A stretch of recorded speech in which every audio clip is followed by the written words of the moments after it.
네, 오늘 뉴스특급이 준비한 첫 번째 주제는 바로 이겁니다. 최순실이 뽑고 고영태가 검증. 관세청장 얘기입니다. 실망 안 시키겠다 저런 깜짝 놀랄만한 발언도 나왔는데요. 저희 채널A 단독 보도입니다. 이 이야기를 하기 전에 먼저 짚어봐야 할 게 있습니다. 오늘부터 박 전 대통령의 민사재판이 시작이 됩니다. 이 박근혜 전 대통령 때문에 여러 피해를 봤다며 5천 명이 넘는 시민들이 일단 소송을 냈습니다. 박준 변호사님, 네. 지금 진행되고 있는 국정농단 형사재판과는 다른 거 아니겠습니까? 영 다른 재판의 한쪽인데요. 국정농단 재판은 지금 진행 중이고요. 박근혜 전 대통령, 최순실이 피고인이 돼서 형사재판을 받고 있고, 이거 말고 5천 명의 시민들이 지금 민사소송을 제기한 상황입니다. 이 내용은 뭐냐면 국정농단 사건, 박근혜 대통령의 행동 때문에 내가 밥 먹기도 힘들고 너무 정신적으로 손해를 입었다 하면서 정신적 손해배상 1인당 50만 원씩 5천 명이 지금 제기한 그런 소송입니다. 예. 이 반 보시면 그 이제 소송을 제기한 사람이 이제 노무현 전 대통령의 사회인 예, 보시면 곽상원 변호사입니다. 박 전 대통령의 위자료 소송을 한 거잖아요. 예, 이현정 의원님, 네. 그 금액을 살펴봐도 엄청나고 이 소송을 제기한 그 인원도 엄청난 것 같아요. 일단 지난 12월 6일 날 처음으로 이제 이 소송단을 모집을 했어요. 그래서 그때 한 4천 명 정도 모집을 했고, 그 다음에 1월 4일 날 또 이제 모집을 해서 대략 지금 한 10,000명 정도가 일단 모집이 됐다고 합니다. 그리고 이제 이걸 이제 각 1인당 50만 원씩 해서 이제 소송을 냈는데, 사실 뭐 이 그 국정농단 사태로 위장병이 걸렸다, 또 뭐 우울증이 걸렸다, 뭐 등등 이런 어떤 사유를 가지고 지금 이제 소송을 낸 것인데요. 결국 관건은 그런 것 같습니다. 물론 뭐 이런 식의 소송들은 그동안도 사실 많이 있어 왔는데 예. 피해를 어떻게 입증할 것이냐. 과연 그 국정농단 사건이라는 어떤 추상적이고 어떤 그 전체적인 이런 사건들을 나의 개인적인 건강, 나 이것과 어떻게 연결시킬 것인가. 예전에도 보면 담배 소송이 있었거든요. 그 담배가 해롭다는 건 알지만 그 담배를 피워서 내가 직접적으로 피해를 봤다. 이걸 검증하는데 꽤 오랜 시간 걸렸습니다. 사실 그것도 그런데 사실 이런 국정농단이라는 어떤 이 추상적이고 일반적인 상황을 가지고 나의 건강 문제와 연결시킨다는 이건 제가 볼 때 좀 간단치 않는 그런 소송 같습니다. 아까 잠깐 봤던 이 박근혜 전 대통령에게 위자료를 냈던 그 소송 사유들을 한번 잠깐만 다시 보시면 박준 변호사님, 네. 뭐 웃을 일이 아니잖아요. 사실 위장병 걸린 분들, 그리고 뭐 주말 시간을 뺏겼다는 이들, 태교를 망쳤다는 이 산모도 있고. 불법행위에 기한 손해배상 청구 소송이고요. 불법행위라는 것은 뭐 국정농단이라든지 이런 것들이 불법행위고, 결국은 어떤 신체적 손해는 아닙니다. 그렇지만 정신적 손해의 가능성은 충분히 있는 거고요. 그렇기 때문에 근데 문제는 정신적 손해가 위자료인데 위자료 금액은 법원의 전권입니다. 법원에서 판단할 부분인데 결국 국정농단 사건 때문에 과연 나의 정신적 피해가 얼만큼 판단하는 게 가장 문제인데 뭐 말씀했지만 인과관계 부분 조금 문제가 될 수가 있고 그렇지 금액이 그렇게 많지는 않을 가능성이 큽니다. 결국은 그런 것들이 쟁점이 될 걸로 보이고 아예 이게 아예 안 되는 소송을 한 건 아니다. 정신적 손해라는 거는 저도 입을 수 있고요. 여기 계신 분들 다 입을 수 있기 때문에 소송을 제기할 수 있고요. 근데 그게 금액이 얼마가 될지 인과관계가 확실히 인정받을지 그게 쟁점으로 보입니다. 그러면 한 사람당 50만 원, 50억이 되면 진짜 그 50억을 박근혜 전 대통령 측에서 줘야 되는 겁니다. 만약에 재판에서 이긴다 그러면 50억을 줘야 되고요. 50억을 지금 만약에 한다 그러면 아마 가압류라든지 보존 소송을 해놓고 시작할 건데 뭐 곽상원 변호사 말에 따르면 조금 상징적 의미도 있는 거거든요. 그래서 보존 처분을 하지 않은 걸로 보입니다. 그 인물 준비한 이 노 전 대통령의 사위인 곽상원 변호사 오늘 이 위자료 청구 소송에 대해서 한 얘기가 있습니다. 라디오 인터뷰를 했는데 그 목소리 한번 들어보시죠. 소송의 의미가 승소를 위한 것도 있고 승소 이외의 것도 있습니다. 하지만 승소 가능성이 없다면 당연히 소송을 해서는 안 되는 것입니다. 보도의 정치성을 띈 국가 행위라면 정치적인 책임만을 지고 민사상 불법 행위를 지지 않는다는 것입니다. 박근혜 대통령의 경우에는 정치성을 띈 행위도 아니고 개인적인 불법 행위도 아니고 직무를 이용한 범죄 행위라는 것 같습니다. 그렇다면 직무의 상대방인 국민에게 손해배상 책임을 져야 하는 것입니다. 예, 뭐 당장 오늘 오후 4시부터 이 민사재판이 시작이 되는 건데 박 전 대통령 측에서는 도태우 변호사가 전면에 나섰단 말이에요.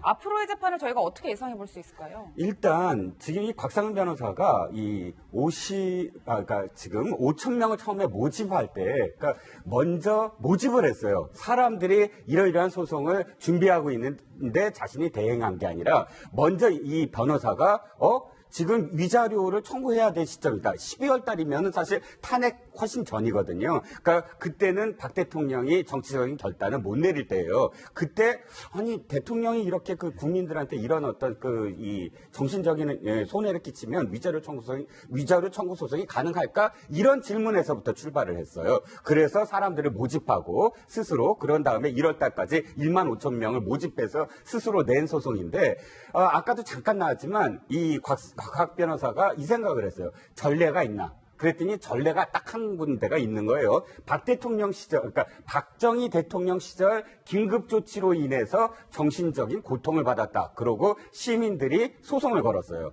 그때 나온 판시가 이겁니다.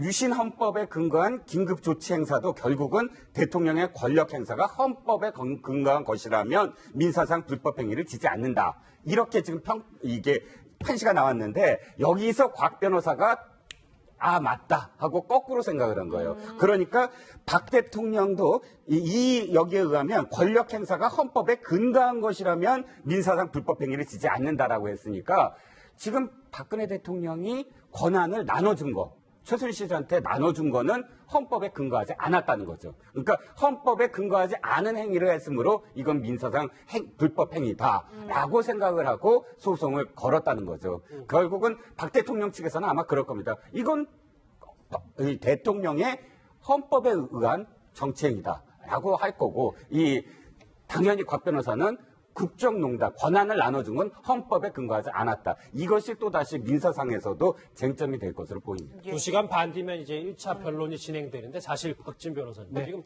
박 전 대통령이 신경 쓸 게 뭐 민사재판뿐만 아니라 당연히 형사재판도 지금 엄청나게 중요할 텐데 오늘 이 삼성의 뇌물죄 관련 핵심 증인들이 줄줄이 이제 말을 아끼고 한마디도 안 하고 있어요. 그렇습니다. 장충기 사장 그리고 최지성 그리고 황성수 전무까지 다 이제 증인으로 나오는데 증인 신문을 상당히 짧게 했습니다. 30분 내지 35분 정도. 그 이유는 증언 자체를 전부 거부했기 때문이고요.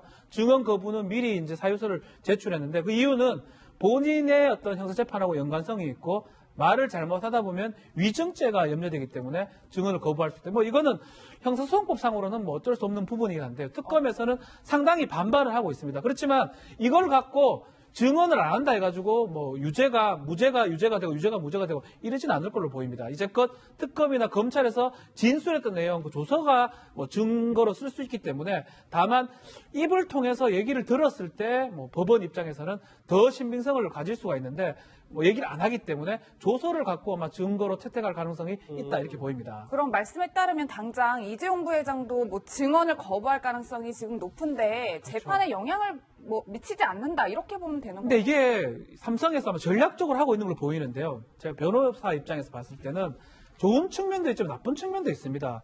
사실은 법정에 와서 얘기를 해야 되는 이유가 뭐냐면 반대 신문권을 보장하는 거예요. 얘기를 하면 이재용 삼성 측에서 이렇게 했기 때문에 저런 답을 한 거 아니냐고 다시 반대 신문을 할 수 있는데 증언 거부를 해버리기 때문에 아예 특검이나 검찰이 조사한 내용 그대로 진술 조사가 채택될 가능성이 사실 있습니다. 그렇기 때문에 이렇게 증언 거부가 무조건 좋다고 보기엔 좀 어렵고요. 그러니까 경우에 따라 다르지만 아마 삼성 변호인 측에서는 그래도 그냥 조서로 나가는 게 유리하다고 판단한 것 같습니다. 다만 재판부에서 기분이 안 좋죠. 다 부동의를 했기 때문에 증인으로 불렀는데 불른 증인들이 다 증언 거부를 행사해버리니까 사실 무의미한 절차의 반복이잖아요. 재판부 입장에서는 그런 것들을 좋지 않게 볼 가능성이 아주 높다 이렇게 생각이 듭니다. 지금까지는 이제 오늘 뉴스를 좀 저희가 예열을 해봤다면 본격적으로 짚어볼 얘기는 바로 이겁니다. 오른쪽에 준비한 거 한번 보시겠습니다. 이 얘기 지금도 아직도 인터넷상에서 많이 뜨겁습니다. 물론 뭐 여기 스튜디오도 마찬가지고요. 채널A 단독 보도입니다. 최순실 씨가 관세청장을 뽑고 세관도 프리패스했다는 건데 이 얘기입니다. 이제 천홍국 관세청장이 취임 직후 최순실 씨를 만난 것으로 알려진 저희 채널의 단독 보도인데요. 관세청장과 최순실 씨의 관계에 대해서는 지난 국회 기재위에서도 문제가 됐었습니다. 그 목소리 한번 먼저 듣고 오죠. 관세청장님, 롯데가 영권을 잃었다가 이번에 다시 선정됐는데 지금 시민들은 최순실 사태, 대통령 똑대등과 무관하지 않겠느냐 하는 얘기를 하고 있고. 그건 저희가 뭐 정확히 알 수는 없고요. 저희가 뭐 정부 정책의 실효성이나 일관성 측면에서 추진했다고 생각하시면 되겠습니다. 관세청장님이 저희 국회의원들이 3차 면세점 허가를 연기하라는 주장에도 불구하고 강행한 이유로서 세 가지를 들었어요. 이 허가 나중에 취소되면 청장이 무슨 책임을 질 수가 있어요? 이 문제가 돼가지고. 제가 무슨 책임을 지죠? 이게 책임 없으니까 그냥 한다 이겁니까? 그래서 이 얘기, 그러니까 최순실 씨의 이 청와대에 이어 세관 프리패스 얘기를 좀 본격적으로 해보기 전에 일단 이현정님 네. 느낌만 봤을 때 최순실 씨의 위세는 점점 알면 알수록 대단하네요. 그러니까 최순실 씨가 이 인사권을 행사한 데를 유심히 보면 본인의 사업과 연결된 곳이 많습니다. 자, 보십시오. 관세청 같은 경우는 어떤 물건들을 외국에서 들어오고 나갈 때 사실 필요한 거 아니겠습니까? 관세청장의 어떤 인사권을 행사한다는 것은 예를 들어서 본인이 여러 가지 또 관세청에 걸릴 만한 거 이런 것들을 그냥 프리패스 할 수 있는 그런 권한을 가진다는 것이거든요. 즉 최순실이 지금 보면 사업을 독일과 미얀마 그다음에 베트남 이런 데서 사업을 했습니다. 그렇죠. 그렇게 해서 사실 관세청장을 본인이 그 고영태한테 이야기를 해서 관세청장 할 만한 사람 좀 물색해봐라. 그래서 고영태가 그 사람 물색해 와서 직접 면접도 보고 그래서 결국 이제 관세청장이 임명이 됐거든요. 예. 천홍국 관세청장 임명이 됐는데 이 전 관세청장 같은 경우는 사실은 원래 관세청은 이 기재부 출신들이 주로 이제 관세청장 해요. 근데 이분 같은 경우는 이제 어디 외부의 단체에 있다가 이제 아주 그때 기용이 돼서 그때도 상당히 좀 이례적이다 할 정도로 그런 인사였거든요. 그러니까 그런 걸로 보면 이 최순실 씨가 자신과 사업과 관련된 부분, 특히 이제 미르와 K스포츠 같은 경우는 이제 문체부, 그다음에 자신의 어떤 그 관세와 관련된 여러 가지 어떤 문제들, 이거는 이제 관세청장. 그다음에 이제 하나은행 같은 경우는 자신의 어떤 돈 송금과 관련해서는 하나은행 쪽 이런 쪽으로 해서 하여튼 이 사업 자신의 사업과 관련된 포스터마다 인사권을 적극적으로 행사한 흔적들이 이번에 하나 또 확인된 겁니다. 예, 허 교수님 그래서 이제 채널A의 보도로 파장이 커지니까 관세청에서 입장을 내놨는데 함께 보시면 일반적인 언급에 불과했다, 뭐 사실과는 전혀 다르다 이런 취지의 말을 하고 있더라고요. 라고 말을 했는데 저 말을 믿을 사람이 누가 있겠습니까? 아니 관세청장이 취임을 해서 왜 최순실 씨를 만나야 되며 최순실 씨를 만나서 그런 일반적인 이야기를 왜 해야 되죠? 직무에 최선을 다하겠습니다. 관세청 일이 잘 되도록 하겠습니다. 그거는 임명장 받을 때 대통령한테 하는 이야기 아닙니까?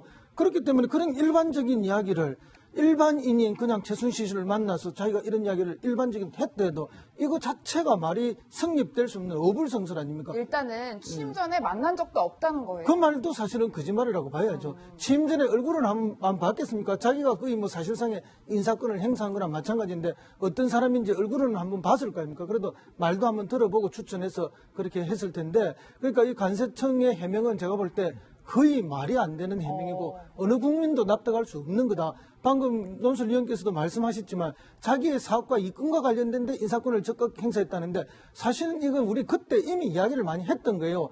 왠가 하면은 면세점 허가권이 10년 단위에서 5년 단위로 바뀌었고 그러면서 면세점 허가를 주고 빼앗고 하는 과정에 엄청난 이권이 오고 갈 것이다. 예. 그래서 K미러 재단에 어떤 돈을 받기 위해서 자기가 필요한 허가권자 관세청장이죠, 거기는. 그렇기 때문에 이런 인사를 다 했을 거라는 게 우리가 일반적으로 다 알려졌던 이야기고 충분히 의심을 그때도 제기를 했고 문제 제기를 많이 했지 않습니까? 그게 지금 채널A 단독 보도로 이제 드러나고 있는 거죠, 증거가. 아무런 직책도 없는 최순실 씨를 왜 만났겠냐. 그러니까 권력 서열 1위라는 말이 이런 데서 다시 한번 증명이 되는 거죠. 그런데 더 흥미로운 게 있는데 천홍욱 이 관세청장 임명에는 최순실 씨 외에도 이 인물도 연관돼 있다고 해서 다시 한번 놀라고 있습니다. 누군지 화면으로 같이 만나보시죠. 총장도 개인적으로 내가 만났고 혼자 만났고 소장은 몰라. 내일 발표한대. 내일 임명되면은 내일 모레나 한번 만날 거야. 만날 때 같이 만나고 과장님이랑 같이 만나고 세관장은 볼 일이 별로 없어. 여기는 없으니까 다른 걸로 세관에서 뭔가 들어올 때 뭔가를 풀어준다. 그런 거를 한번 연구를 해보라는 말이야. 고용태 씨에게 그러니까 저희 제목으로도 좀 해봤지만 이정우 실장, 네. 저 관세청장을 일단 뭐 저희 단독 보도에 의하면 최순실씨가 뽑고 고영태가 검증했다는 거 아니겠습니까? 네, 결국은 이 관세청장이 이렇게 최순실 씨를 다음날 취임 다음날 만나게 됐다라는 것도 어떻게 해서 알려졌냐면 고영태 씨와 관련된 수사. 고영태 씨가 그때 검찰의 수사를 받을 때 어떤 수사를 받았냐면 인천세관의 뭐 기관장을 이 소개하는 과정에서 2천만 원을 받았다. 그런 이 여죄 여부로 수사를 받는 과정에서 이게 드러났다는 거예요. 결국은 지금 드러난 과정을 보면 고영태 씨가 모 카페에서 이 관세청장 후보자로서 이렇게 그 면접처럼 만나고 그런 만나는 과정에서 일단 이 다음에 이제 합격이 돼서 그 다음에 임명이 된 다음에 뭐 최순실을 만나는 그런 과정이 있었다는 게 밝혀지고 또 그런 그 내정 사실을 고영태 씨가 이제 이 세관의 과장한테 알림으로써 마치 실세인 양 으스댈 수 있는 그런 또 기회가 됐으니까 사실은 고영태 씨가 이 세관과 관련해서는 상당 부분 어떤 역할을 했다라고 지금 드러나고 있는 거죠. 예, 박지훈 변호사님 이제 뭐 관세청장까지 얘기가 나오고 있는데 사실 인사권이라 하면 굉장히 막강한 권력인데 도대체 최순실 씨가 어디까지 손을 댔는지 모르겠어요. 지금 뭐 드러난 걸로 봤을 때는 관세청장도 지금 맞아 보이고요. 이 서창석 서울대 병원장 같은 주치의죠. 서창석 병원장도 그런 것 같고 이상하 하나은행 그 영업이본부장, 또 유재경 미얀마 대사, 베트남 대사까지는 뭐 확인이 되는 걸로 보입니다. 또 마찬가지로 청와대 교문수석이라든지 우병우 청와대 민정수석, 문화부 장관이라든지 김종 차관, 경찰청장까지 아마 완전 국무총리 이상까지는 아니지만 장관 내지 차관 그 정도는 최순실 씨의 입김이 좌지우지 된 걸로 보이고 또 특별한 대사 같은 경우는 지금 뭐 증거들이 드러나고 있기 때문에 이거 말고도 많은 자리에 최순실의 입김이 있지 않을까 이렇게 보입니다. 방금 전에 나갔던 제 화면 잠깐만 다시 한번 볼게요. 저 갑자기 또 궁금해진 게 있어서 물론 뭐 최순실 씨를 관세청장은 만나지 않았다. 본인은 뭐 이렇게 계속 주장하고 있지만 아무리 고영태 씨가 먼저 인사를 왔을 때 이현정혜님. 관세청장이 고영태 씨를 왜 만납니까? 관세청장 만나려면요, 진짜 정말 그 하늘의 별따기입니다. 기업체 같은 경우, 관세청장 같은 경우는 사실 뭐 여러 가지 그 권한들을 많이 가지고 있는 것이거든요. 특히 또 기업들 같은 경우는 수출입 업무를 많이 하지 않습니까? 그렇기 때문에 그 민원이 생길 수밖에 없고, 관세청 과장 만나기도 힘듭니다, 사실은. 근데 관세청장이 예를 들어서 고영태라는 사람이 누굽니까? 사실은 뭐 미르와 K스포츠 재단의 그 뭐 거기에 그 이사였지 않습니까? 그런 사람은 사실 만날 이유가 아무런 연관성이 없는 것이죠. 그럼에도 불구하고 실제 자격이 이루어졌는지를 드러나는 것 같습니다. 파격 인사에는 이유가 있었다 이런 말씀이시군요. 그렇다면 최순실 씨는 왜 관세청장 임명에 입김을 넣었던 걸까요? 한때 측근이었던 노승일 씨 이렇게 얘기했습니다. 그러면 25,000유로면 나갈 때도 신고해야 되고 들어갈 때도 신고해야 되거든요. 프리패스예요, 프리패스. 이들은 VIP입니다. 최순실은 딱 백 하나 딱 끼고 오고요. 비싼 케이스를 3개를 지점장이 끌고 나오고. 예, 지금 뭐 노승일 전 부장의 말을 들어보면 어느 정도 이해가 가는 부분이 분명히 생겼는데 그럼 상황이 이렇다면 뭐 국외에 있는 자금이나 뭐 물건 같은 거를 좀 눈치를 보지 않고 국내로 자유롭게 들여왔다. 뭐 저희가 이렇게 보면 될까요? 그렇죠. 그러니까 이제 아까 말씀 나왔던 그런 뭐 면세점의 인허가 문제라든지 이런 것도 굉장히 사건으로서 중요한 것도 있지만 개인적인 편의의 문제가 또 있거든요. 관세청이 하는 게 뭔가 하면 공항이나 항만에서 검색을 다 하는 겁니다. 그렇죠. 그러니까 수출입 물동뿐만 아니라 개인 소지품에 대한 검색도 다 하거든요. 우리가 뭐 이렇게 사치품들 뭐 개인이 비싼 물건 가방이라든지 시계 이런 거 사오다가 걸리는 게 다 어디서 하는 거면 관세청에서 하는 겁니다. 예. 그 세관이라는 이름으로. 그렇죠. 그러니까 이게 얼마나 편리한 이 청장을 자기 사람으로 심고 이 청장이 자기의 출입국과 관련해서 어떤 물품의 반출이나 반입의 편의를 봐주려면은 바로 이게 핵심인 거죠. 그러니까 최순실이가 자기의 재산이나 물건을 해외로 나가거나 또는 해외에 있는 어떤 특수한 물건을 가지고 들어올 때 이 관세청의 역할이라는 건 어마어마한 거죠. 그렇죠. 그래서 바로 이걸 한 거다 이렇게 추측이 되는 거죠. 그리고 실제로 노승일 씨나 이런 사람들의 증언을 보면은 아직까지 완벽한 증거는 아니지만 뭐 25,000유로를 가지고 간다든지 이런 이야기가 있죠. 그럴 때 프리패스 되는 거 이거는 뭐 어마어마한 거죠. 제가 알기로는 미하 10,000불 이상의 돈을 신고 없이 가지고 가다가 걸리면 바로 그 자리에서 체포되거든요. 돈도 압수되고 그런 문제가 있을 텐데 이런 것들을 편의를 다 봐준다면은 거의 이건 뭐 대통령급 이상의 자유자재로 외교 형량 있지 않습니까? 우리 외교 형량이 그런 검문 검색 없이 왔다 갔다 하는 거 아닙니까? 예. 그런 정도의 어마어마한 특권을 누리는 거죠. 이거는 거의 대통령급 특권입니다. 그런 특권 누리려고 이제 본인하고 고영태 씨하고 비밀 면접까지 봐서 관세청장을 당연하죠. 그렇기 입김을 때문에 풀어넣었다. 그런 사람을 자기 사람으로 심는 거죠. 그리고 자기 편리한 지시들을 해서 이용의 편의를 도모하는 것이고. 근데 최순실 씨가 이런 행동을 하는 건 당연히 박 전 대통령의 힘을 등에 업고라는 게 이제 상식적 추론인데 박 전 대통령이 검찰 조사에서 말이죠. 박준 변호사. 그렇죠. 관세청장 인사에 최순실 씨가 개입했습니까? 그러니까 전혀 몰랐습니다. 놀랐습니다. 관세청장 인사를 어디서 얘기를 했냐면 최순실이 검찰 조사할 때 본인이 실토한 내용이거든요.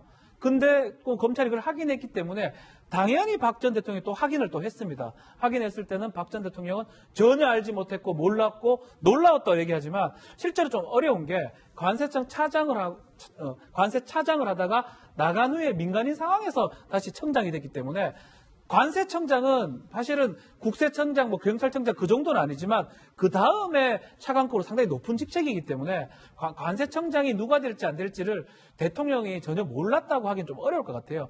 후보군이 있으면 사실은 이 사람을 해라고 말라고 할 수도 있는 위치가 대통령이기 때문에 일반적인 차관하고는 다르다고 봐야 돼요. 차관급이긴 하지만 그렇기 때문에 아마 관세청장을 전혀 몰랐고 최순실 입김이 지혼차, 자기 혼차했다고 이렇게 얘기하는 거는 아마 대통령이 아마 박 전 대통령의 변명이 아닌가. 알아야 될 가능성이 큽니다. 이거는 임명장을 대통령이 청와대에서 주시잖아요. 그리고 기념촬영도 하고 이런 외청장이고 차관급 이상 인사들은 그런데 대통령이 자기가 임명장 주는 사람을 전혀 몰랐다면 그게 무슨 말이 되는 당시 이제 말씀입니까? 임명장 하면도 나오네요. 예, 이현정 의원님, 네. 저는 아무리 생각해도 이렇게 중요한 자리를 최순실 씨나 고영태 씨와 같은 민간인에 의해서 좌지우지 됐다는 점을 보면 국정 전반이 인사 시스템이 완전히 마비됐었다. 저희가 이렇게 평가할 수밖에 없을 것 같아요. 이제 사실 박근혜 정부 시절에 저도 뭐 인사 취재를 해보면 이 어떤 인사 같은 경우는 뭐 도무지 처음 보는 사람들 또 도무지 뭐 예상했지 않는 사람들이 사실은 내려온다는 이야기도 있었고 또 어떤 데는 당연히 되어야 될 사람들이 그냥 안 되고 있었다는 이야기들이 많이 나오거든요. 그래서 이제 사실은 여권 내에서도 굉장히 대통령의 인사권 행사와 관련해서 굉장히 의문이 많았어요. 그러니까 대통령 책상 위에 뭐 인사결재 서류가 수두룩하게 있다라는 이야기도 있었고 실제로 그 임명 자체가 순조롭지도 않았고 뭐 아시겠지만 공기업들 같은 경우에 보면 전혀 뭐 좀 예상외의 분들이 많이 또 임명되고 했지 않습니까? 근데 그런 걸로 비춰보면 인사 시스템이란 게 원래 각 부처에서나 아니면 분들이 사실 나라를 위해서 일하겠습니까? 결국 자신이 임명되는 사람을 위해서 다 일하는 거 아니겠어요? 네. 그렇다 보니까 국정농단에 눈 감고 그다음에 거기에 협조하고 뭐 그러다 보니까 결국은 이 탄핵 사태까지 오게 된 것이죠. 씁쓸하네. 그러니까 박준 변호사 네. 어쨌든 박 전 대통령은 저거를 다 알고 있었다 이렇게 보는 게 우리가 아이고, 모르면 그게 말이나 됩니까? 말은 저래 모른다고 얘기를 하겠지만, 아는 게 맞죠. 뭐, 관세청장은 정말 중요한 자리입니다. 그걸 모른다고 어떻게 변명을 하고, 뭐, 증거가 없으니까 일단은 모른다라고 얘기했을 뿐이고, 사실은 뭐 알았다고 봐야 될 것 같고, 아주 필요하게 써먹을 준 사람이 관세청장입니다. 최순실 입장에서 외국 왔다 갔다 많이 하고 페이퍼 컴퍼니 많이 만들기 때문에 오히려 국세청장보다 관세청장을 더 본인의 입맛에 맞는 사람 뽑아야 되는 상황이었거든요. 그러다 보니까 한 명을 섭외를 했고 그 섭외하는 과정에 고영태가 개입이 됐고 최순실이 박 전 대통령에 보고를 했기 때문에 임명이 됐다고 보는 게 합리적인 제 추측이고 대부분 그렇게 생각할 거로 보입니다. 이제 전반적으로 이해가 됐습니다. 최순실 씨가 관세청장 인사에까지 입김을 넣은 이유는 바로 이 해외 은닉 재산 이런 얘기가 나오고 있습니다. 과연 환수가 가능할지 오늘 국세청장 후보자가 이와 관련해서 답변을 했습니다. 그 목소리 한번 같이 듣고 오시죠. 최순실의 은닉 재산에 대한 조사를 진행한 적이 있습니까? 국세청에서? 하고 있습니까, 지금? 예, 조사가 진행 중에 있습니다. 최순실의 은닉 재산에 대한 이 조세정의 실현은 모든 국민들이 바라는 바입니다. 이에 대해서 팀이 구성되어 있다 그러니까 철저하게 좀 해서 은닉 재산을 추적해 주시기를 바라겠습니다. 그럴 수가 있겠습니까? 예, 의원님 말씀 유념해서. 예, 오른쪽에 준비한 거 마지막으로 한번 보시죠. 이게 지금 오늘 오전 얘기였고 이제 저희 채널의 단독 보도 지금 여러 영향이 큰 단독 보도 얘기였는데 이 가운데 부분을 좀 봐야 될 것 같습니다. 예. 국세청발 얘기입니다. 예, 이종곤 실장님 지금 앞서 영상에서도 보셨듯이 새 정부에서 새 국세청장 후보자가 세무조사를 하겠다 이런 얘기를 한 건 조금 더 의미가 있는 것 같아요. 그렇죠. 지금 사실은 역대 정부에서 계속 세무조사가 있었습니다. 전혀 없지 않았고요.